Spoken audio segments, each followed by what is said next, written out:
हाय, आपके साथ मैं हूँ Surabhi Sharma. India TV YouTube channel subscribe करिए, बेल आइकन दबाएं। नमस्कार, आज की बात में आपका स्वागत है।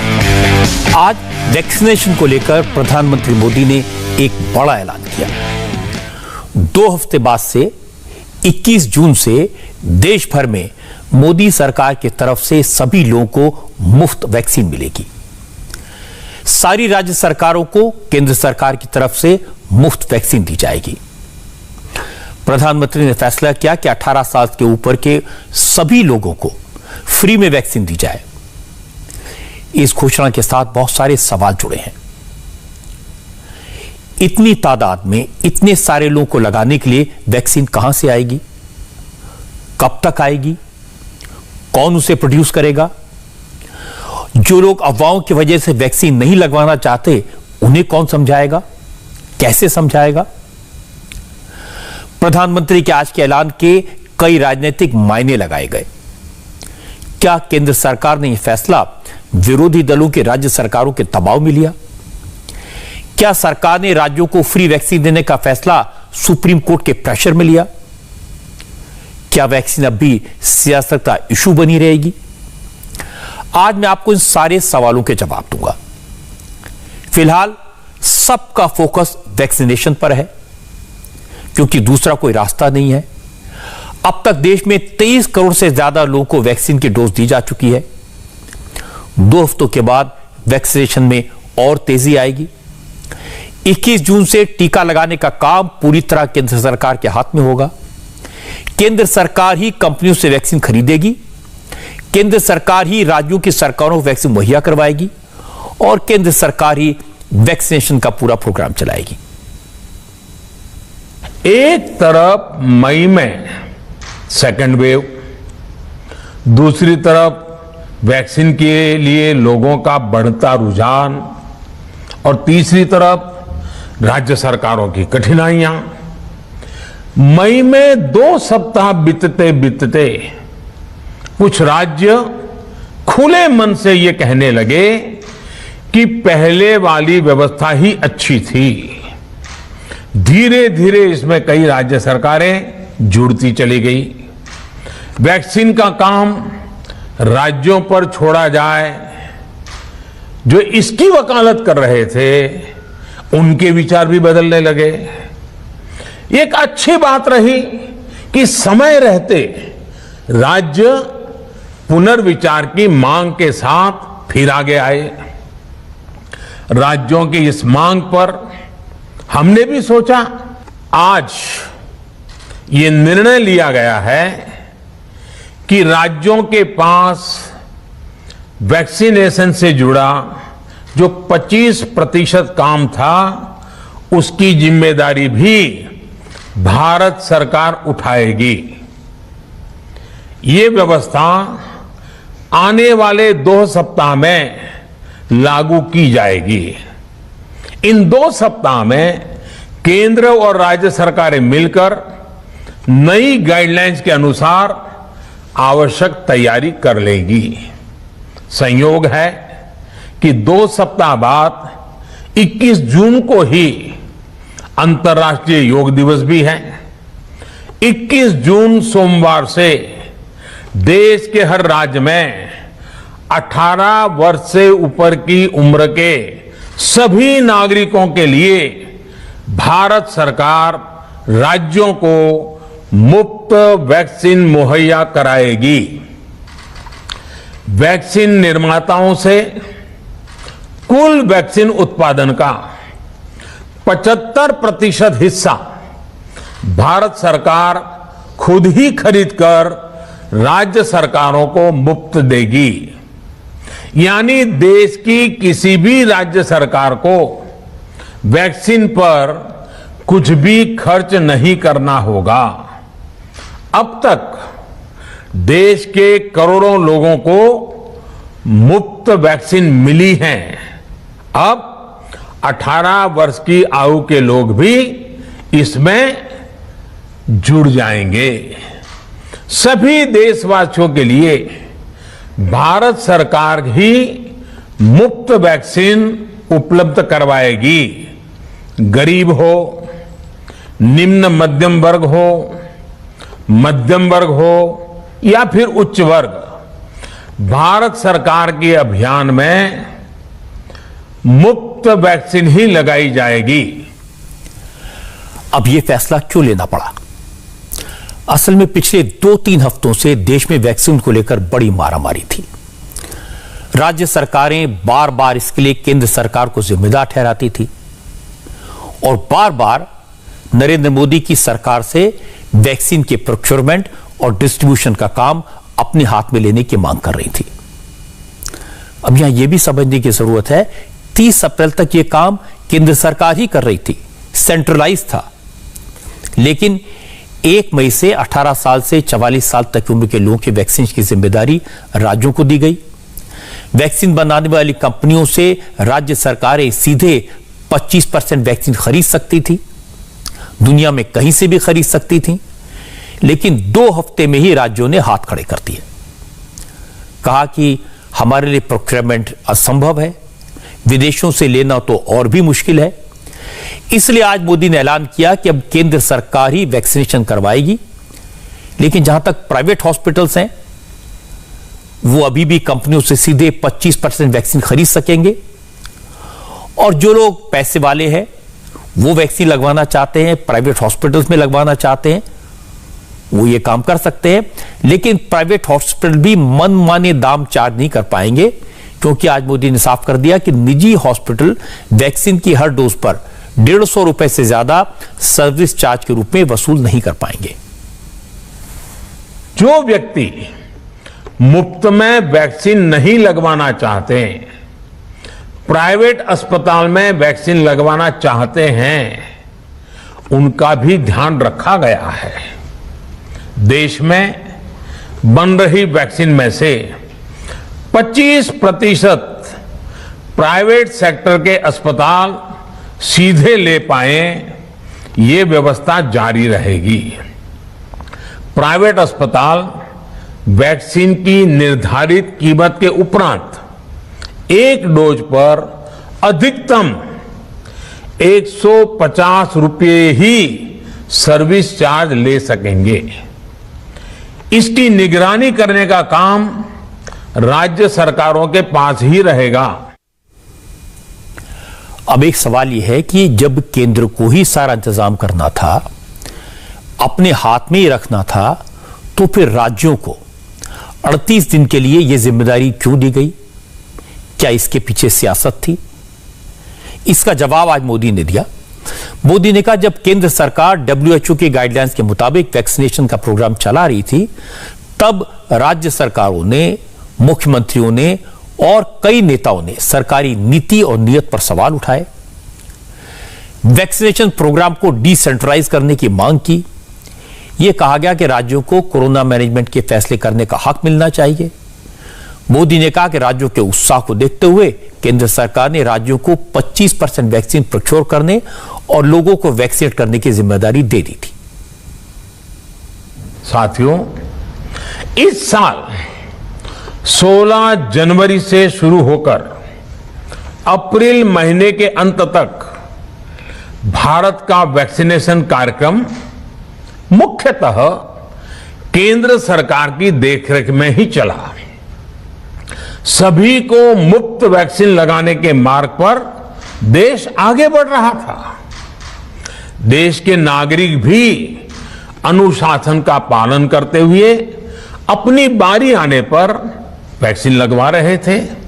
इस बीच कई राज्य सरकारों ने फिर कहा कि वैक्सीन का काम डिसेंट्रलाइज किया जाए और राज्यों पर छोड़ दिया जाए।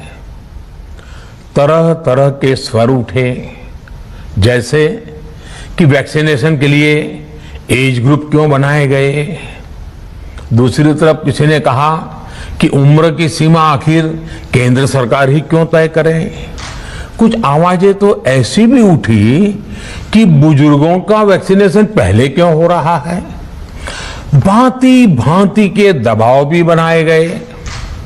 देश के मीडिया के एक वर्ग ने इसे कैंपेन के रूप में भी चलाया।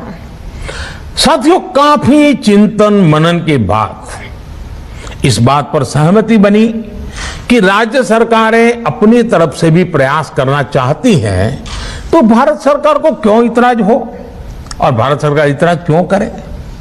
राज्यों की इस मांग को देखते हुए, उनके आग्रह को ध्यान में रखते हुए 16 जनवरी से जो व्यवस्था चली आ रही थी, उसमें प्रयोग के तौर पर एक बदलाव किया गया। हमने सोचा कि राज्य ये मांग कर रहे हैं, उनका उत्साह है, तो चलो भाई 25% का काम उन्हीं को सुपुर्द कर दिया जाए, उन्हीं को दे दिया जाए। स्वाभाविक है 1 मई से राज्यों को 25% काम उनके हवाले कर दिया गया। उसे पूरा करने के लिए उन्होंने अपने अपने तरीके से प्रयास भी किए। इतने बड़े काम में किस तरह की कठिनाइयां आती हैं, ये भी उनके ध्यान में आने लगा। उनको पता चला पूरी दुनिया में वैक्सीन की क्या स्थिति है, इसकी सच्चाई से भी राज्य परिचित हुए। मोदी, ये बात सही है कि जब केंद्र सरकार ने वैक्सीनेशन के प्रोग्राम का ऐलान किया तो तमाम तरह के सवाल उठाए गए। पहले कहा गया कि केंद्र सरकार सब कुछ अपने हाथ में रखना चाहती है, राज्यों का हक छीनना चाहती है, हेल्थ स्टेट सब्जेक्ट है, केंद्र सरकार क्यों दखल दे रही है। क्योंकि जब केंद्र सरकार सेंट्रलाइज तरीके से वैक्सीन का डिस्ट्रीब्यूशन कर रही थी, तो राहुल गांधी ने, ममता बनर्जी ने, अरविंद केजरीवाल ने सवाल उठाए थे। नेताओं ने कहा राज्यों को खरीदने दो, डिसेंट्रलाइज कर दो। और जब डिसेंट्रलाइज कर दिया, राज्यों को 25% खरीदने को कहा गया, तो यही नेता कहने लगे इसे सेंट्रलाइज कर दो। मैं इसकी थोड़ी डिटेल आपको बताता हूं। राहुल गांधी ने 9 अप्रैल को प्रधानमंत्री को चिट्ठी लिखकर कहा कि राज्य सरकारों को वैक्सीन के प्रोक्योरमेंट का अधिकार होना चाहिए। 1 महीने बाद राहुल गांधी ने अपनी बात पलट दी। ट्विटर पर लिखा वैक्सीन परचेज को सेंट्रलाइज कर देना चाहिए। आनंद शर्मा कांग्रेस के सीनियर नेता हैं, उनकी लीडरशिप में विरोधी दलों ने फेडरलिज्म का हवाला दिया और कहा वैक्सीनेशन का प्रोग्राम राज्यों के हाथ में होना चाहिए। यह मांग की उन्होंने। इसके बाद 10 मई को विरोधी दलों की मीटिंग में सोनिया गांधी ने कहा वैक्सीनेशन की जिम्मेदारी राज्यों पर डालकर केंद्र सरकार अपनी जिम्मेदारी से भाग रही है। बात बिल्कुल उल्टी कर दी। ममता बनर्जी का एग्जाम्पल लीजिए। 24 फरवरी को प्रधानमंत्री मोदी को चिट्ठी लिखी, कहा कि वैक्सीन को सीधे सीधे राज्य सरकारों के फंड से खरीदने की इजाजत दी जानी चाहिए। लेकिन मई में चुनाव जीतने के बाद मुख्यमंत्री ममता बनर्जी ने अपनी बात बदल दी। कहा सेंटर वैक्सीन खरीदे और राज्य सरकारों को फ्री में अवेलेबल करवाए। ये सब कुछ लिखित में है। मार्च के महीने में अरविंद केजरीवाल ने मांग की थी कि वैक्सीनेशन के पूरे प्रोसेस को डिसेंट्रलाइज कर दिया जाए। अगर ऐसा हुआ और तो वो दिल्ली में पूरे 3 महीने के अंदर सबको वैक्सीन की डोज दे देंगे। लेकिन मई आते आते उन्होंने भी यू टर्न लिया और कहा सेंट्रल गवर्नमेंट वैक्सीन खरीदे और उनकी सरकार को उपलब्ध करवाए। अब यह बिल्कुल साफ है कि मुख्यमंत्रियों ने और कांग्रेस के नेताओं ने अपनी बात पलटी और ब्लेम नरेंद्र मोदी पर डालने की कोशिश की। असल में पहले राज्यों को लग रहा था कि जिस तेजी के साथ वैक्सीनेशन हो रहा है उसका पूरा क्रेडिट नरेंद्र मोदी को मिल जाएगा। इसलिए राज्यों ने कहा कि हमें जिम्मेदारी दो, हम खरीदेंगे, हम बांटेंगे। लेकिन जब करने लगे तो समझ में आया कि यह काम तो मुश्किल है और फिर सबके सब बदल गए। लेकिन आज के फैसले के बाद सियासत बंद हो गई, ऐसा हुआ नहीं। सियासत तो आज भी हुई। छत्तीसगढ़ के हेल्थ मिनिस्टर ने कहा अब सब लोग को मुफ्त में वैक्सीन मिलेगी, अच्छी बात है, लेकिन प्राइवेट हॉस्पिटल्स को 25% वैक्सीन देने का कोटा देकर केंद्र ने गलती की है। वैक्सीन फ्री कर दी है दोबारा। एक बार बजट में अनाउंस हुआ था काफी संशय के बाद, फिर 45 साल और उसके ऊपर का अलग केंद्र सरकार करेगी अपनी ओर से, बाकी राज्य सरकारें खरीदेंगे। तो देर आए दुरुस्त है। जो होना चाहिए था अब दोबारा फिर से हो रहा है। ये तो चेंज ही नहीं करना चाहिए था, गलत नीति थी। 25% प्राइवेट सेक्टर के लिए उपलब्ध करा दिया। ये नागरिक जाने, अगर वो प्राइवेट में लगाना चाहते हैं तो एक अलग व्यवस्था उनने कंपनियों के लिए कर दी है कि वहां से खरीदो महंगा, और जो महंगा लगाना चाहें निजी संस्थाओं में वो लगा लें। लेकिन ये भी मेरे हिसाब से कम होना चाहिए। देश में इतने भी अमीर नहीं हैं जिनको 25% में खरीद के लगाना पड़े। मैक्सिमम ये होना चाहिए 10%। कांग्रेस के और नेताओं की बात आपको सुनाऊं, इससे पहले मैं बीजेपी शासित राज्यों के मुख्यमंत्रियों की बात सुनवा देता हूं। उन्होंने मोदी के ऐलान का स्वागत किया है। यूपी के मुख्यमंत्री योगी आदित्यनाथ ने साफ साफ कहा कि यह बात सही है कि राज्यों को वैक्सीन खरीदने में दिक्कत हो रही थी। इसका असर वैक्सीनेशन प्रोग्राम पर हो रहा था। मोदी ने राज्यों की तकलीफ समझी, उसे दूर किया। इसके लिए प्रधानमंत्री का शुक्रिया। राज्य सरकारों के द्वारा जो वैक्सीन खरीदनी थी और राज्य सरकार को 18 से 44 वर्ष की आयु के युवाओं को वैक्सीन देने के लिए जो स्वतंत्रता दी गई थी, बहुत सारी राज्य सरकारें ऐसी थीं जो इस अर्थ को वहन करने में दिक्कत महसूस कर रही थी। दूसरा, वैक्सीन की उपलब्धता भी एक संकट था। हम सब आभारी हैं आदरणीय प्रधानमंत्री जी के कि उन्होंने आज राज्यों की इस समस्या का समाधान भी किया है और 18 से ऊपर के प्रत्येक नागरिक को मुफ्त में वैक्सीन की घोषणा करके 21 जून से इसे देश के अंदर लागू करने के लिए आज पूरे देश को प्रधानमंत्री जी ने आश्वस्त किया है। वैक्सीनेशन के मामले में यूपी काफी आगे है। योगी ने आज ही यूपी में महिलाओं के लिए वैक्सीनेशन के लिए खास ड्राइव शुरू की है। इससे पहले यूपी में उन पेरेंट्स का बिना रजिस्ट्रेशन के वैक्सीनेशन हो रहा है जिनके बच्चों की उम्र 12 साल से कम है। मध्य प्रदेश में भी सभी को मुफ्त में वैक्सीन दी जा रही है। आज मोदी के ऐलान के बाद शिवराज सिंह चौहान ने कहा, मोदी के ऐलान से गरीबों को राहत मिलेगी क्योंकि अब उन सभी को जल्दी से जल्दी वैक्सीन मिलने का रास्ता साफ हो जाएगा। वैक्सीन का हमारा अभियान बिखर सा गया था। अलग अलग राज्यों में प्रतिस्पर्धा थी। कोई वैक्सीन बनाने वाली कंपनी पर दबाव बनाता था, हमें इतनी डोजेज दे दो। कोई ग्लोबल टेंडर कर रहा था, लेकिन हाथ कुछ नहीं लग रहा था। उस विखरते हुए वैक्सीनेशन के अभियान को देख के मेरे सहित अनेकों मुख्यमंत्रियों ने फिर माननीय प्रधानमंत्री जी से यह आग्रह किया कि उनके नेतृत्व में ही ये वैक्सीनेशन का काम संपन्न हो और केंद्र सरकार ही वैक्सीनेशन के काम को अपने हाथ में ले। राज्यों के अनुरोध को उन्होंने स्वीकार किया है और अब सभी देशवासियों को, चाहे उनका आयु समूह 18 वर्ष का हो या 45 वर्ष से ज्यादा का हो या बुजुर्गों का हो, निःशुल्क वैक्सीन भारत सरकार लगाएगी। बीजेपी शासित राज्यों के मुख्यमंत्री मोदी के ऐलान को सपोर्ट करेंगे, ये तो अपेक्षित है। लेकिन कांग्रेस ने जिस तरह से सियासत शुरू कर दी है, जिस तरह से हमले किए हैं, इसका एहसास नरेंद्र मोदी को पहले से था। इसीलिए आज मोदी ने कहा था कि फिलहाल मिलकर कोरोना से लड़ते हैं, आपस में बाद में लड़ लेंगे। हम सब देख रहे हैं कि वैक्सीन की एक एक डोज कितनी महत्वपूर्ण है। हर डोज से एक जिंदगी जुड़ी हुई है। केंद्र सरकार ने ये व्यवस्था भी बनाई है कि हर राज्य को कुछ सप्ताह पहले ही बता दिया जाएगा कि उसे कब कितनी डोज मिलने वाली है। मानवता के इस पवित्र कार्य में वाद विवाद और राजनीतिक छींटाकशी से ऐसी बातों को कोई भी अच्छा नहीं मानता है।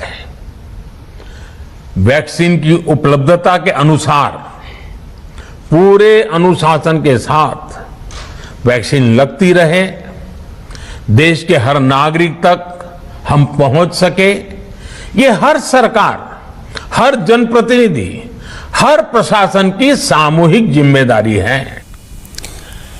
लेकिन कुछ लोग इसे सामूहिक जिम्मेदारी नहीं मानते। कुछ लोग ऐसे हैं जो इस पर सियासत को अच्छा मानते हैं। जैसे ही मोदी का संबोधन खत्म हुआ, वैसे ही कांग्रेस के प्रवक्ता रणदीप सुरजेवाला ने कहा कि सबको मुफ्त वैक्सीन का ऐलान करके सरकार ने अच्छा किया। कांग्रेस की मांग को मोदी ने माना, लेकिन मोदी ये बताएं कि आखिरकार 6 महीने में 3 बार पॉलिसी क्यों बदली।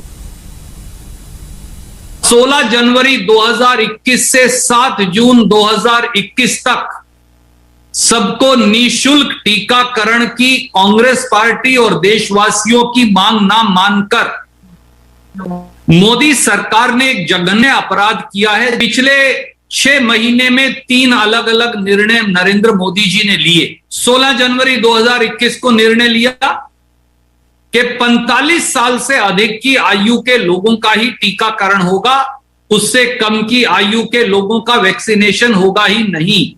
1 मई 2021 से 18 साल से 45 साल के बीच की आयु के भारतीयों के टीकाकरण की जिम्मेवारी का ठीकरा मोदी जी ने प्रांतों पर धड़ दिया। आखिर में सुप्रीम कोर्ट ने कहा कि आपको शपथ पत्र देना पड़ेगा।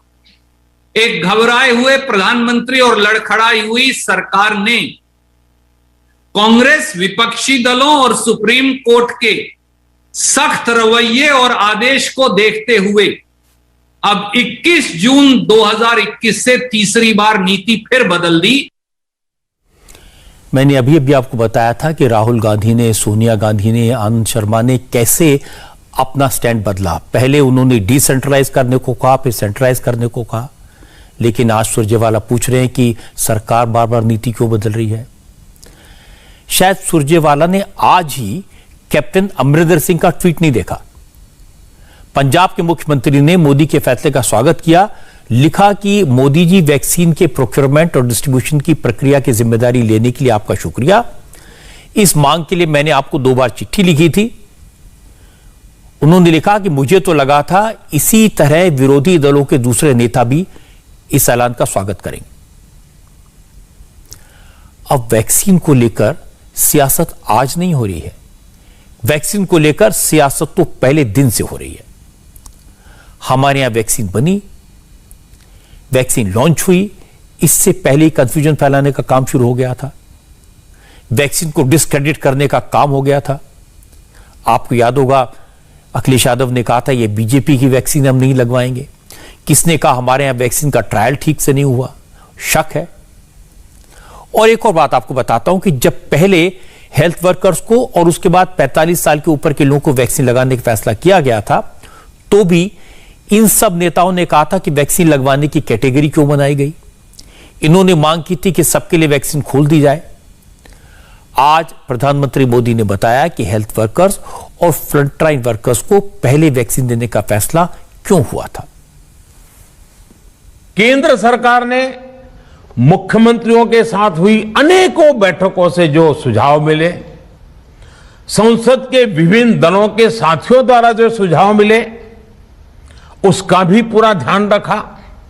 इसके बाद ही यह तय हुआ कि जिन्हें कोरोना से ज्यादा खतरा है उन्हें प्राथमिकता दी जाएगी। इसलिए ही हेल्थ वर्कर्स, फ्रंटलाइन वर्कर्स, 60 वर्ष की आयु से ज्यादा के नागरिक, बीमारियों से ग्रसित 45 वर्ष से ज्यादा आयु के नागरिक, इन सभी को वैक्सीन पहले लगनी शुरू हुई है। आप कल्पना कर सकते हैं कि अगर कोरोना की दूसरी वेव से पहले हमारे फ्रंटलाइन वर्कर्स को वैक्सीन नहीं लगी होती तो क्या होता। सोचिए, हमारे डॉक्टर्स, नर्सिंग स्टाफ को वैक्सीन ना लगी तो क्या होता। अस्पतालों में सफाई करने वाले हमारे भाई बहनों को, एम्बुलेंस के हमारे ड्राइवर्स भाई बहनों को वैक्सीन ना लगी होती तो क्या होता। ज्यादा से ज्यादा हेल्थ वर्कर्स को वैक्सीनेशन होने की वजह से ही वो निश्चिंत होकर दूसरों की सेवा में लग पाए, लाखों देशवासियों का जीवन बचा पाए। ये बात सही है कि डॉक्टर्स को, हेल्थ वर्कर्स को, हॉस्पिटल्स के स्टाफ को समय रहते वैक्सीन लगी, इसलिए वैक्सीनेशन का प्रोग्राम इतने बड़े पैमाने पर शुरू हो पाया। और अब तो यह फैसला हो गया है कि 18 साल से ऊपर के सभी लोगों को मुफ्त में वैक्सीन दी जाएगी। अब एक बड़ा सवाल यह है, क्या वाकई में हमारे पास इतनी वैक्सीन होगी कि साल के आखिर तक देश के सभी लोगों का वैक्सीनेशन कर दिया जाए? मेरे पास इसकी कुछ डिटेल्स हैं। कोविशील्ड बनाने वाली सीरम इंस्टीट्यूट के मुताबिक वो इस महीने 6.5 करोड़ वैक्सीन की डोज दे पाएगी। इसका प्रोडक्शन जुलाई में 7 करोड़ हो जाएगा और सितंबर से लेकर दिसंबर तक हर महीने कोविशील्ड की 11.5 करोड़ वैक्सीन उपलब्ध होगी।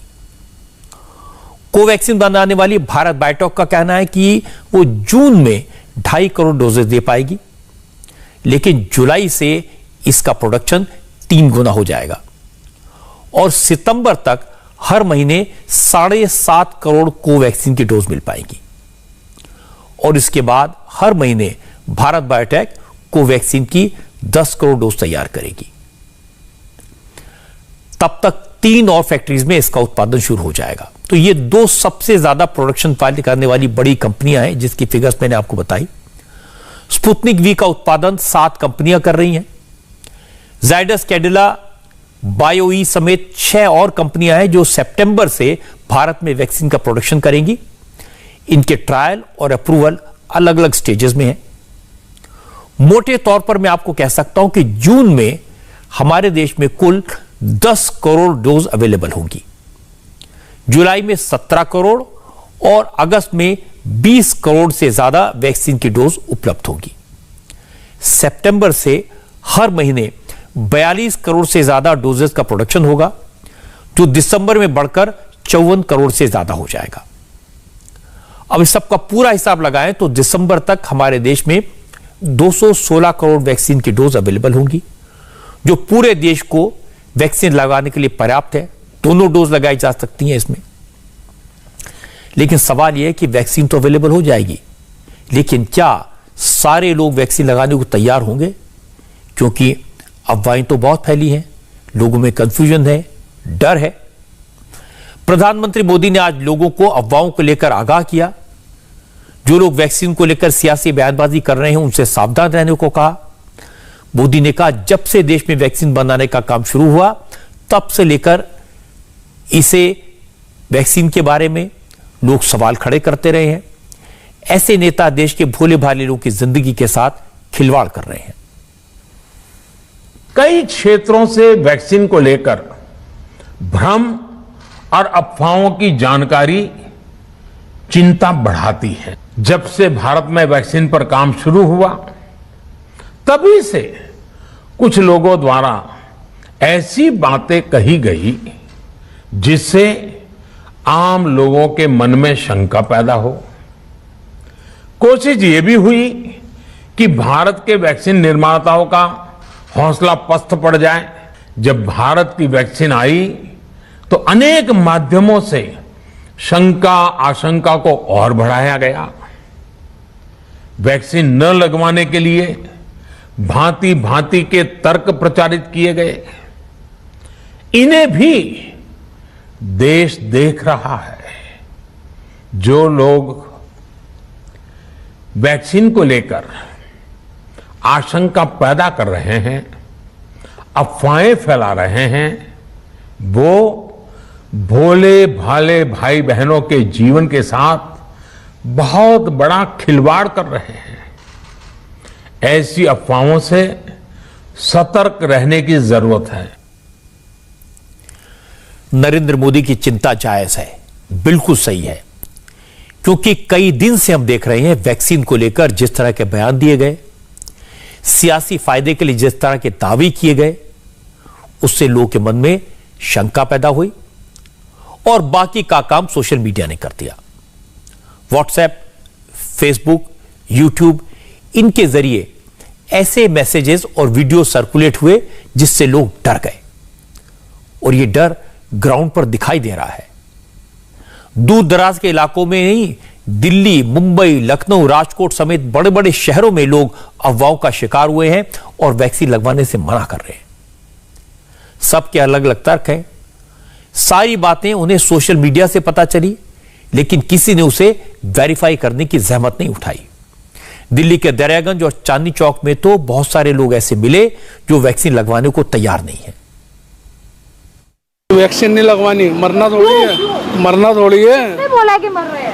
कौन जिंदा हो रही है? ये वैक्सीन लगवा कर खड़े हैं, दोनों डोज लगवाए हैं। आपने लगवाया? मुझे कोरोना हुआ तो 2 महीने पहले, एक महीने बाद। आपने लगवाया? 2 महीने पहले कोरोना हुआ है, 3 महीने का डिफरेंस होता है। अगले महीने वैक्सीन लगवाऊंगी। जब आप लगवा लें फिर मैं लगवाऊंगी। लेकिन आपने क्यों नहीं लगवाया? जब आप लगवा लें लगवाऊंगी, मैं मना थोड़ी नहीं कर रही हूँ। आपने कहा सुना? मैं कह तो रहा हूँ, मैं जब आप लगवा लेंगे मैं लगवा लूँगी। आपने कहा सुना? आया कहीं मैसेज आया? हाँ, आपके पास नहीं, अभी मौजूद नहीं है, डिलीट कर दिया मैंने। फालतू की चीजें रखता नहीं हूँ। फालतू की चीज है ना कि कोरोना का अफवाह फालतू चीज है। ये कोरोना फालतू है? ये कोरोना नहीं, कोरोना तो लोगों की जान है। नहीं मैडम, कोई कोरोना बीमारी नहीं है, ये आप गलत कह रही हैं। ये आपके बगल में मास्क लगा के खड़े। ये 5G की टेस्टिंग करी है इन्होंने, इस वजह से ये सारी बवा फैली है। ये कोई कोरोना नहीं है। कोरोना तो है ना? नहीं है कोई कोरोना। लोग तो मर रहे हैं, आप देख नहीं रहे हैं? लोग मर रहे हैं, आपकी 5G की टेस्टिंग पे मर रहे हैं। जो भी मैंने सुना वैक्सीन से आदमी मर रहा है ज्यादा। किसने बोला है? बहुत बोल रहे हैं। कहाँ पढ़ा है? कहीं सुना होगा, देखा होगा? नहीं सुना है, अस्पताल में देखा है मैंने, हॉस्पिटल में देखा है। किसने बोला है सर? ये क्या मोबाइल बोला नहीं है, देखा है। देखा है? किस कहाँ देखा? हॉस्पिटल में। किस हॉस्पिटल? मरते हुए। वैक्सीन लगवाने पे? जी। वैक्सीन लगवाया और मर गया? 2 महीने 3 महीने बाद आदमी मर जाता है, सुना है मैंने। ये कहाँ सुना है? मैं वही तो आपसे पूछ रही हूँ। मोबाइल पे? बहुत जगह देखा है, मोबाइल पे भी देखा है, सब कुछ देखा। नहीं, अभी तो नहीं है फिलहाल। मोबाइल में घर पे भुलाया। बीच में मोबाइल पे भी आ रहा था कि वैक्सीन से लोग किसी को इन्फेक्शन हो रहा है, किसी को ये हो रहा है। पब्लिक को तसल्ली तो करनी है ना। दिखाइए, यूट्यूब पे हुआ रहा था। एक बार दिखा दीजिए। कहाँ देखा? प्रोग्राम मैंने देखे ऐसे क्या कोई बंदे मर गए, कुछ हो रहा है वैक्सीन लगाने के बाद। नहीं मर रहा है, सब लोग वैक्सीन लगवा रहे हैं, वो सही है। खबरें आई है सर, देखा है आपने? कहीं दिखाएंगे? यूट्यूब पे मैंने तो खबरें देखी है। मैंने खूब खबरें देखी है शुरू के अंदर वैक्सीन लगने की। आप सोचिए, रिपोर्टर्स के लिए भी कितना मुश्किल काम है। एक साहब कह रहे हैं कि 5G की वजह से लोग मर रहे हैं, 5G की वजह से कोरोना फैल रहा है। एक साहब कह रहे हैं कि लोग मर रहे हैं। मैं आपको लखनऊ के पास काकोरी इलाके में लेकर चलता हूं। यहां भी वैक्सीन को लेकर इसी तरह की अफवाह फैलाई गई है कि लोग मर जाते हैं। गांव वालों का कहना है कि वैक्सीन लगाने के बाद पहले बुखार आता है और फिर मौत हो जाती है। सरकार की तरफ से यहां 3 बसें भेजी गई थी। गांव वालों को यहां से लखनऊ ले जाना था वैक्सीन लगवाने के लिए, लेकिन इस इलाके के 6 गांव में से एक भी शख्स वैक्सीन लगवाने आगे नहीं आया। हमारी संवाददाता रुचि कुमार इस गांव में पहुंची तो कुछ लोगों को लगा कि वैक्सीनेशन के लिए हेल्थ डिपार्टमेंट की टीम आई है, तो वो लोग लाठी डंडे लेकर बाहर निकल आए। टीका लेके आई हमें। नहीं, हम नहीं लाए, पूछ रहे हैं। नहीं, टीका नहीं लगी। क्यों नहीं लगी? नहीं, वजह बता। वजह का क्यों नहीं लगा रहे? नहीं लगवाते। नहीं, वो तो ठीक है, आपकी मर्जी है, लेकिन तो फिर क्या आप बहस करती हो? लाइट चलते हो, पकड़े हमको नहीं लगवा रहा है। अच्छा बैठिए। आपको बीमारी से बचने के लिए कहा जाए। बीमारी जब पहुंची तो हमारी बीमारी लगता हूँ, कौन है ठीक करे? नहीं, हम खाली जैसे टीका लग रहा है, आप कह रहे नहीं लगाएंगे, वजह बता दीजिए। वजह को लेके कितना पड़े हो? मारेंगे।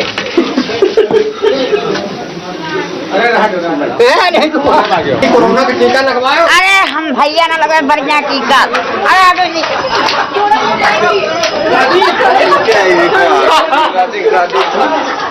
कोरोना के टीका लगवाया वैक्सीन? नहीं। क्यों? जहाँ ये कोरोना के लग रहे हैं तहाँ औरतें मर रही हैं। हाँ, हम अपने आँखें देखे हैं। कहाँ देख लिया आपने? टीवी में नहीं हो कहा। ये बताइए, कोरोना का टीका लग रहा है, पता है आपको? कोरोना का टीका हमका नहीं पता है। ये नहीं मालूम कोरोना का टीका लग रहा है? नहीं पता हमका कहाँ लग रहा है। कोरोना से बचने के लिए टीका लगाया जा रहा है, आप लगवाएंगी? नहीं, टीका ना लगवाइबे। हमारे कुछ बीमारी नहीं है, टीका न लगे। टीका बचाव के लिए लगता है, टीका न लगे तो क्या करेगा, टीका न लगा, इससे कम शरीर है, मर गई चली जी। अरे जिसके टीका लग रहा है वो भी सेफ नहीं है, समझे? वो और क्या, जिसके लग रहा है वो कोई मारा जा रहा है, कोई क्या हो जा रहा है। एक गांव पड़ता है इस तरफ जवान, उन्नाव जिले में, जितने भी टीके लगे वहाँ पे 8-10 लोग सब मर गए, वो समझ गए। इसलिए पब्लिक और भी सब भड़की हुई, इसलिए लोग डरते हैं। एक वजह ये भी है। बस इतना ही हमको पता है, टीका नहीं लगवाना है। नहीं, कोई वजह होगी ना नहीं लगाना। वजह बहुत पता चली है, बहुत लोगों की मौत हो रही लगवाने से, यही सुना हमने। कहाँ सुन लिया आपने, कौन मर रहा है? अरे हमारे गांव में जिसने लगवाया वो नहीं रहे, और क्या, वो खत्म हो गए। सुनने की तो बात अलग है। अब उनके लड़के भटक रहे इधर से उधर, कौन साथी, कोई साथी है उनका? अब सोचिए, जगह जगह लोग ये बात कह रहे हैं कि जिसने वैक्सीन लगवाई वो मर गया। 23 करोड़ लोग इस देश में वैक्सीन लगवा चुके हैं। एक भी जगह से ऐसी खबर नहीं आई कि वैक्सीन लगने की वजह से किसी की मौत हुई हो, लेकिन तो भी अफवाह फैली है। और मुस्लिम इलाकों में ऐसी अफवाहों का ज्यादा असर है। आज हमारे संवाददाता नीतीश चंद्र बिहार में फुलवारी शरीफ के मुस्लिम डोमिनेटेड एरिया में गए। वैक्सीन ना लगाने को लेकर सबके पास अपनी अपनी दलीलें थी। किसी ने डायबिटीज की बात कही तो कुछ लोगों ने कुछ दूसरी बीमारी बता दी। नीतीश चंद्र ने इन लोगों को बताया कि बीमार लोगों को तो वैक्सीन की और ज्यादा जरूरत है, लेकिन कोई सुनने को तैयार नहीं था। कुछ शुगर पेशेंट है, शुगर पेशेंट वाला तो सुने कि नहीं दिलाना चाहिए, हार्ट है, शुगर है, बीपी है, नहीं दिलाना चाहते हैं। किसने कहा आपसे कि शुगर पेशेंट को नहीं लेना? बहुत आदमी से सुना है, कोई हमको कुछ न्यूज में देख रहे हैं, न्यूज में सुन रहे हैं कि जिसको शुगर पेशेंट है, हार्ट है, बीपी है, उसको नहीं लेना चाहिए। शुगर पेशेंट को तो और ज्यादा जरूरी है, क्योंकि जिनको शुगर होता है उनके लिए कोरोना जो है ज्यादा खतरा है, तो ऐसे में तो और ज्यादा जरूरत है वैक्सीन लेने की। नहीं दिलाएंगे हम। वजह तो बताइए क्या वजह? हमको ये कि हम नहीं दिलाना चाहते हैं बस। ये करेंगे 2 तरह की सुई बनी है, कुछ लोग ऐसा कर रहे हैं। हाँ, पत्नी और पति दोनों मर गए, 1 महीना के अंदर में सुई ले लेता। तो हम लोग ईश्वरपुर में आओ, कहाँ मरा? टीका नहीं लेंगे तब ये खतरा है। वही अच्छा है, ऐसे मर जाएंगे वही ठीक है। क्यों ऐसा सोचती हैं आप? मर जाएंगे, तड़ जाएंगे, आओ क्या करेंगे। रिपोर्टर्स के सामने कैसी चुनौती है तो आपने देखा। जो हेल्थ वर्कर्स गांव में टीका लगाने जाते हैं उनकी तो और भी मुश्किल है। कहीं कहीं तो लोग उन्हें मारने के लिए दौड़ते हैं, वो समझा समझा कर थक जाते हैं, क्योंकि वैक्सीन को लेकर अफवाहें फैलाने वालों में सब शामिल हैं। आपके होगा सबसे पहले अखिलेश यादव ने कहा था कि बीजेपी की वैक्सीन हम नहीं लगवाएंगे। हालांकि आज उनके पिता मुलायम सिंह यादव ने वैक्सीन लगवा ली। समाजवादी पार्टी के 2 एमपीज हैं, खुलेआम उन्होंने कहा कि कोरोना खुदा का कहर है, ये कोई बीमारी नहीं है। बहुत सारे व्हाट्सएप मैसेजेस, फेसबुक पर मैसेजेस ये वायरल हुए हैं जिसमें कहा गया कि वैक्सीन लगवाएंगे तो मौत हो जाएगी। आपने कितने सारे लोगों को कहते हुए सुना है। सोशल मीडिया के जरिए यह अफवाह भी फैलाई गई कि वैक्सीन लगवाने से आदमी नपुंसक और औरत बांझ हो जाती है। कुछ मुस्लिम इलाकों में तो यह कहकर अफवाह फैलाई गई कि मोदी की सरकार मुसलमानों की आबादी कम करने के लिए वैक्सीन लेकर आई है। गांव गांव में, गली गली में हेल्थ वर्कर्स को लोगों को वैक्सीन लगवाने के लिए संघर्ष करना पड़ रहा है, लोगों के हाथ जोड़ने पड़ रहे हैं। यह स्थिति बदले, इसके लिए हम सबको कोशिश करनी होगी। डॉक्टर्स को, टीचर्स को, वकीलों को इसमें बड़ी भूमिका अदा करनी होगी, क्योंकि इन सब इलाकों में लोग उनकी बात सुनते हैं, उन पर भरोसा करते हैं। इसी तरह से गांव के सरपंच को टीका लगाकर खुद आगे आना होगा। धार्मिक गुरुओं को, सेलिब्रिटीज को अलग अलग राज्यों में अलग अलग भाषाओं में लोगों को समझाना होगा। सबको यह बताने की जरूरत है कि वैक्सीन सेफ है, इससे कोई खतरा नहीं है। पूरी दुनिया में करोड़ों लोगों ने वैक्सीन लगवाई है और पूरी दुनिया के लोगों का भरोसा इसके ऊपर है। और लोगों को यह भी समझाना पड़ेगा, अगर सारे लोगों का वैक्सीनेशन होगा तभी हमारी जिंदगी पहले की तरह नॉर्मल हो पाएगी। और जब तक कम से कम 70% लोगों का वैक्सीनेशन नहीं हो जाता, तब तक सावधानी ही कोरोना से बचाएगी। लेकिन लोग अब भी कोरोना को लेकर लापरवाह हैं। इस बात को लेकर मोदी ने चिंता जताई और मोदी की चिंता कितनी सही है इसके कुछ सबूत मैं आपको दिखाऊंगा, लेकिन पहले एक ब्रेक। केसेस ज्यादा कम हुए हैं, मरने वालों की संख्या कम हुई है, पॉजिटिविटी रेट बहुत कम हुआ है, लेकिन तीसरी वेव की आशंका अभी भी बनी हुई है। थर्ड वेव ना आए और आए भी तो हमारा कुछ बिगाड़ ना पाए, ऐसा हो सकता है और हम मिलकर ऐसा कर सकते हैं। सिर्फ दो काम करने होंगे, मास्क लगाकर रखना है और 2 गज की दूरी बनाकर रखनी है।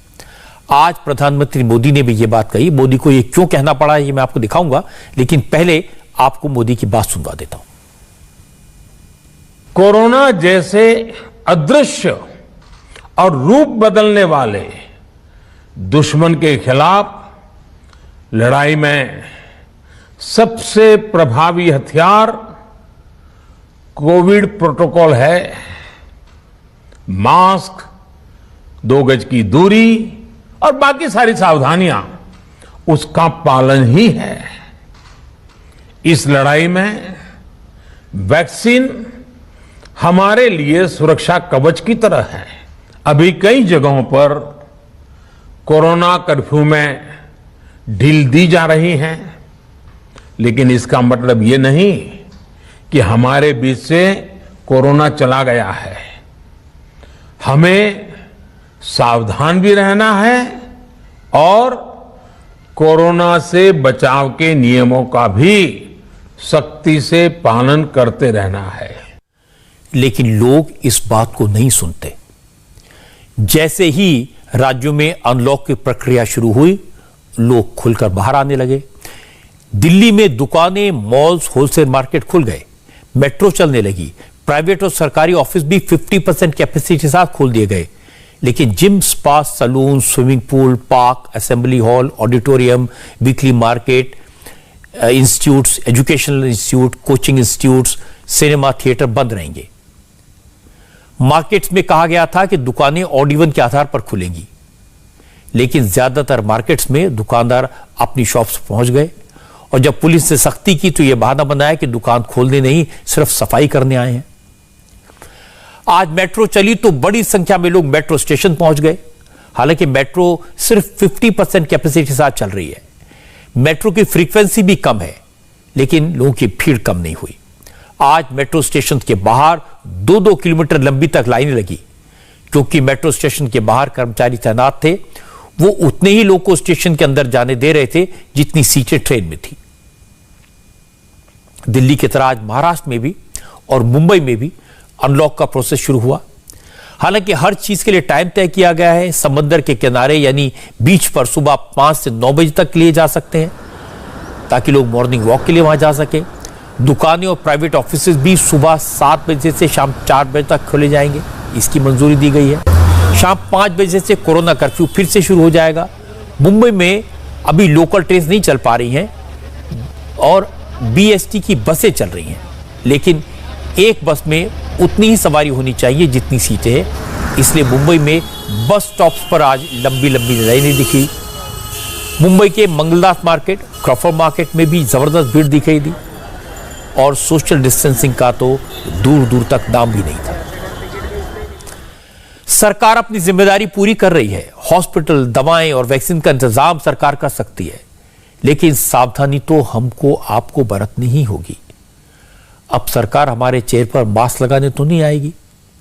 सरकार सोशल डिस्टेंसिंग फॉलो करने के लिए हर जगह पुलिस को तैनात तो नहीं कर सकती। ऐसी मुसीबत के वक्त, महामारी के वक्त लोगों को सरकार के निर्देशों का पालन करना चाहिए, सरकार की बातों पर यकीन करना चाहिए, अपने अपने राज्यों की सरकारों के साथ खड़े होना चाहिए, क्योंकि अगर सब मिलकर लड़ेंगे तो ये जंग हम जरूर जीतेंगे और जल्दी जीतेंगे। हालांकि अभी एक और खतरा है। कुछ एक्सपर्ट का कहना है कि कोरोना की थर्ड वेव बच्चों के लिए खतरनाक होगी, इसलिए इस खतरे से निपटने की तैयारी शुरू हो गई है। प्रधानमंत्री ने भी आज बताया कि बच्चों के लिए 2 वैक्सीन का ट्रायल शुरू हो गया है।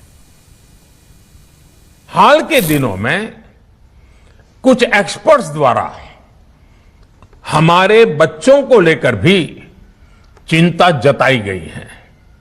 इस दिशा में भी 2 वैक्सीन का ट्रायल तेजी से चल रहा है। इसके अलावा अभी देश में एक नेजल वैक्सीन पर भी रिसर्च जारी है। इसे सिरिंज से न देकर नाक में स्प्रे किया जाएगा। मैं आपको बता देता हूं, बच्चों की 2 वैक्सीन का ट्रायल देश के कई हॉस्पिटल्स में हो रहा है। आज पटना और नागपुर में बच्चों पर वैक्सीन का ट्रायल शुरू हुआ, जबकि दिल्ली के एम्स में भी ट्रायल के लिए बच्चों की स्क्रीनिंग चल रही है। असल में कोवैक्सीन बनाने वाली भारत बायोटेक कंपनी कोरोना के लिए बच्चों पर ट्रायल कर रही है। एक दूसरी कंपनी जाइडस कैडिला भी बच्चों पर वैक्सीन की तैयारी कर रही है। इसके लिए ट्रायल्स हो रहे हैं। कुल मिलाकर पूरे देश में कोवैक्सीन का 525 हेल्दी वॉलंटियर्स पर वैक्सीन का ट्रायल होगा। जिन बच्चों की उम्र 2 से 18 साल के बीच होगी, उन्हें 28 दिन के गैप में 2 डोज दी जाएगी। इसी तरह नागपुर में बच्चों के टीके का ट्रायल शुरू हो गया। मैट्रिना इंस्टीट्यूट ऑफ मेडिकल साइंस में बच्चों को टीका लगाया जा रहा है। पहले फेज में 12 से 18 साल के बच्चों पर यह ट्रायल होगा। हमारे संवाददाता योगेंद्र तिवारी ने बताया कि 120 बच्चों में से 41 बच्चों को सिलेक्ट किया गया है। आप अपने बच्चों को लेके आई है, क्या लग रहा है, कितना जरूरी है वैक्सीन? बहुत ज़रूरी है, बहुत ही ज़रूरी है, क्योंकि अभी 3rd वेव आने के चांसेस है ऐसे बोल रहे हैं। तो आई थिंक कि vaccination is must for children also. बहुत सोचना पड़ा कि बच्चों को दिलाएं ना दिलाएं, क्योंकि मैंने खुद लिया है तो आई थॉट कि ही शुड ऑल्सो टेक। क्या सोच के लेके आए अपने बच्चे को आपने वैक्सीन के? सबसे पहले तो हमने ये सोचा कि हम लोगों ने कुछ सोसाइटी के लिए कंट्रीब्यूट करेंगे अगर हमारा बच्चा पहले इसमें ये करेगा। नेक्स्ट 3rd वेव तो एक डर है ही मन में। अच्छा, कुछ डर था कि छोटा बच्चा है, दे कि ना दे, दिलाए कि ना दिलाए? बिल्कुल मन में एक बार तो ये सवाल उठा ही कि वैक्सीन ट्रायल है ये, लेकिन इससे पहले हमारे देश में कोवैक्सीन दिया जा रहा है। अब तक ऐसा कोई साइड इफेक्ट नहीं दिखा है, तो इसलिए हमने सोचा कि पहले ट्रायल हो। अगर ये सक्सेस हो गया, मेरे बच्चे पे सक्सेस हो रहा है, तो सभी बच्चों को मिलेगा और जल्दी मिलेगा। क्या पहले से मन में था? अगर चांस मिला है तो बिल्कुल लेंगे, क्योंकि हमारे बच्चे की सेफ्टी सबसे इम्पोर्टेंट है। तो मुझे लगता है कोवैक्सीन है तो वैसे भी सेफ है, ये वैक्सीन हमारी कंट्री की है, इसलिए हम लोगों ने ये चांस लिया है। ये बात सही है, हर माता पिता के लिए बच्चे की सेफ्टी सबसे ज्यादा जरूरी है। पटना के एम्स में भी बच्चों पर कोवैक्सीन का ट्रायल शुरू हुआ। हमारे संवाददाता नीतीश चंद्र ने बताया कि रोजाना कई बच्चे वैक्सीन ट्रायल्स में पार्टिसिपेट करने के लिए आते हैं। पहले इनके सारे जरूरी टेस्ट होते हैं। RT-PCR के साथ एंटीबॉडी टेस्ट होता है, ब्लड टेस्ट होते हैं, और जब सारे रिजल्ट पैरामीटर्स पर खरे उतरते हैं, RT-PCR और नेगेटिव आता है, तब जाकर बच्चों पर ट्रायल होता है। उन्हें टीका लगाया जा रहा है। पटना एम्स में अब तक 75 बच्चों की स्क्रीनिंग हो चुकी है और इनमें से 27 बच्चों पर वैक्सीन का ट्रायल किया जा रहा है। क्या सोच कर आई तुम ट्रायल में हिस्सा लेने के लिए? ट्रायल्स इसीलिए क्योंकि ट्रायल्स में किसी को तो वैसे भी सामने आना ही पड़ेगा, और दूसरी बात वैसे भी हम कोविड से एक्सपोज्ड हैं, ई वायरस से, तो ऐसे भी एक्सपोजर है। और अगर हम ट्रायल में अगर हमारी एंटीबॉडीज बन गई तो उससे प्रोटेक्शन रहेगा फ्यूचर में। तो आपको लगता है कि और बच्चों को भी आगे आना चाहिए ट्रायल, तभी जल्दी से जल्दी शुरू हो सकेगा? ऑफ कोर्स ट्रायल में जाना चाहिए, अब कोई तो किसी को तो आना पड़ेगा। तो आप भी चाहती हैं कि बच्चों का वैक्सीनेशन जल्दी से जल्दी हो, क्योंकि तीसरी लहर की भी चर्चा हो रही है? हाँ, होना चाहिए। कोई डर तो नहीं मन में? नहीं। डर भी था मन में? नहीं, डर नहीं था। सीवियरिटी ऐसे भी कोविड से एक्सपोज्ड है, तो वैक्सीन से सीवियरिटी कम हो जाता है कोविड का, तो अच्छा है। आपको लगता है कि बच्चों का वैक्सीनेशन जल्दी होना चाहिए देश में? हाँ, होना चाहिए। क्यों? क्योंकि कोविड जितना जल्दी खत्म होगा उतना जल्दी सब कुछ वापस पूरा स्टार्ट होगा कंट्री का। आपने पापा को खुद कहा कि मैं ट्रायल में हिस्सा लेना चाहती हूँ? हाँ, ये मेरा ही डिसीजन था। उन्होंने अवेयर किया कि ऐसे ट्रायल शुरू हो गया है, बट ये मेरा इंडिपेंडेंट डिसीजन था कि मुझे लेना है इस पार्ट में, इस ट्रायल। कोई मन में शंका, कोई डर तो नहीं थी? नहीं, क्योंकि घर के सभी फैमिली मेंबर्स ने ट्रायल में पार्ट लिया था, तो एक अपने में एक कॉन्फिडेंस था इस ट्रायल पे। इन बच्चों की बात कितना कुछ सिखाती है। छोटे छोटे बच्चे कोरोना की जंग में खुद को वॉलंटियर कर रहे हैं। ये बच्चे कह रहे हैं किसी न किसी को तो आगे आना होगा, वैक्सीन ही कोरोना से बचने का उपाय है। छोटे छोटे बच्चों की ये बातें उन सारे लोगों को सुननी चाहिए जिनके घर के दरवाजे पर हेल्थ वर्कर्स की टीम वैक्सीन लेकर खड़ी है और वो लोग हेल्थ वर्कर्स पर हमला कर रहे हैं, भाग रहे हैं। बच्चों की बातें उन लोगों के लिए सबक हैं जो जानबूझकर वैक्सीन के खिलाफ अफवाहें फैला रहे हैं। मैं आपको एक चौंकाने वाली बात बता देता हूं। जब वैक्सीन के ट्रायल के लिए 50 बच्चों का एंटीबॉडी टेस्ट किया गया तो इनमें से 9 बच्चों की बॉडी में एंटीबॉडी पाई गई। इसका मतलब यह हुआ कि 18% बच्चों को कोरोना हुआ और वो ठीक भी हो गए। ये देखकर डॉक्टर्स खुश हैं। उनका कहना है कि इसका मतलब है 18% बच्चों पर कोरोना से लड़ने की क्षमता पहले से ही है। तीसरी वेव बच्चों पर उतना असर नहीं डाल पाएगी जितनी आशंका जताई जा रही है। आज एक और आश्चर्य में डालने वाली खबर आई। केंद्र सरकार में एक बड़े पदवी पर रह चुके एक फॉर्मर ब्यूरोक्रेट ने आज प्रधानमंत्री मोदी की एक डॉक्टर्ड फोटो शेयर की। आपको जानकर हैरानी होगी कि 42 साल तक आईएएस अफसर रहे एक शख्स ने आज एक झूठी खबर फैलाई, सोशल मीडिया पर फेक तस्वीर पोस्ट की और वो भी प्रधानमंत्री नरेंद्र मोदी से जुड़ी हुई। जिन जवाहर सरकार ने यह काम किया उनका मीडिया से गहरा रिश्ता रहा है। जब कांग्रेस की सरकार थी तो जवाहर सरकार को प्रसार भारती का सीईओ बनाया गया था। दूरदर्शन के सारे चैनल्स उनके अंडर आते थे। आज जवाहर सरकार ने प्रधानमंत्री नरेंद्र मोदी की एक फेक तस्वीर सोशल मीडिया पर पोस्ट कर दी। जवाहर सरकार ने अपने ट्विटर अकाउंट से फोटो पोस्ट की जिसमें प्रधानमंत्री नरेंद्र मोदी को नीता अंबानी के सामने हाथ जोड़कर खड़े दिखाया गया। फोटो के साथ जवाहर सरकार ने लिखा कि काश बाकी सांसदों और नेताओं के साथ भी पीएम मोदी ऐसी ही गर्मजोशी दिखाते जो कि एक मैच्योर डेमोक्रेसी में होना चाहिए। प्रधानमंत्री मोदी आखिर नीता अंबानी के सामने ऐसे क्यों खड़े हैं, दोनों एक दूसरे को क्या फेवर करते हैं, ये सारी बातें उन्होंने लिखी। लिखा कि इन दोनों के बीच में क्या ट्रांजैक्शन होता है, एक दिन इतिहास हमें यह बात बताएगा। और ये जानबूझकर बातें लिखी गई थी। जवाहर सरकार ने फोटो पोस्ट तो कर दी लेकिन कुछ ही देर में इसकी हकीकत सामने आ गई। ये एक डॉक्टर्ड फोटो थी। असली तस्वीर यह है जो इस समय आप अपनी टीवी स्क्रीन पर देख रहे हैं। इस तस्वीर में प्रधानमंत्री नरेंद्र मोदी जिस महिला का अभिवादन कर रहे हैं उनका नाम दीपिका मंडल है और वो दिल्ली में Divya Jyoti cultural organisation and welfare society नाम का एनजीओ चलाती हैं। यानी दीपिका मंडल की फोटो पर नीता अंबानी का चेहरा लगा दिया और जवाहर सरकार ने उसे अपने ट्विटर पर शेयर कर दिया। दोनों तस्वीरों को एक साथ देख लीजिए और सोचिए, एक ब्यूरोक्रेट रहा आदमी, प्रसार भारती जैसी संस्था का सीईओ रहा शख्स इस तरह की फेक न्यूज फैलाता है। जब चोरी पकड़ी गई तो जवाहर सरकार ने ट्वीट को डिलीट कर दिया। सवाल यह है, जब इस तरह की फेक न्यूज होगी, जब इस तरह की खबरें फैलाई जाएंगी तो फिर क्या सोशल मीडिया पर लगाम लगाने की जरूरत नहीं होगी? अभिव्यक्ति की आजादी के नाम पर क्या इस तरह की झूठी बातें फैलाई जाएंगी? कहां तक जस्टिफाइड है? यह हम सबके लिए सोचने की बात है।